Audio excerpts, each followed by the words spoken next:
A lot has changed these past few years and a lot has gotten better. One of the COVID keepers is the virtual interaction with teams. I will continue to do this, and I just did one last week I'm going to share with you. It was on executive presence. I shared a 60-minute interactive session, Keynote, with a group in Cincinnati, Ohio. It was very cool. We also used a tool called Slido, which is a QR code that they can scan with their iPhones. And we can even use this, and I've used this in a large auditorium. It brings the audience on stage. You can interact, you can ask questions, you can learn from each other.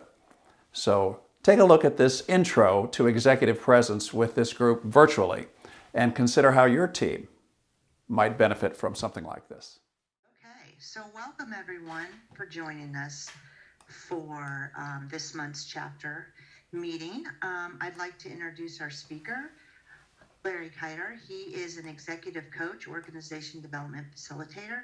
He is the owner of LarryKiterCoaching.com, executive coach and organization development facilitator.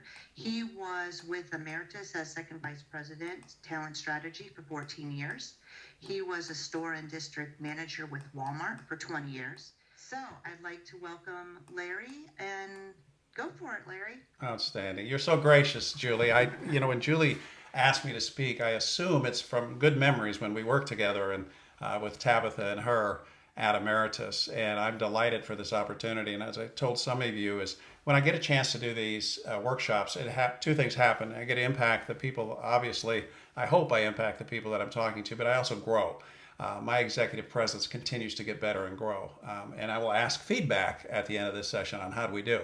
So defining executive presence, it's interesting when I think about this term. It's a buzzword now, and it gets stronger and stronger. But I hope to show you that it's unique to each one of you. And to say executive presence is X, Y, and Z, not possible. There are some best practices, and we'll talk about work-life balance. We'll talk about Clifton Strengths, emotional intelligence. Those three things predominantly. I would love for it to stick in your brain and to hammer home. By the way, if you have comments or questions, something that you've learned that would impact this group, put it in the chat.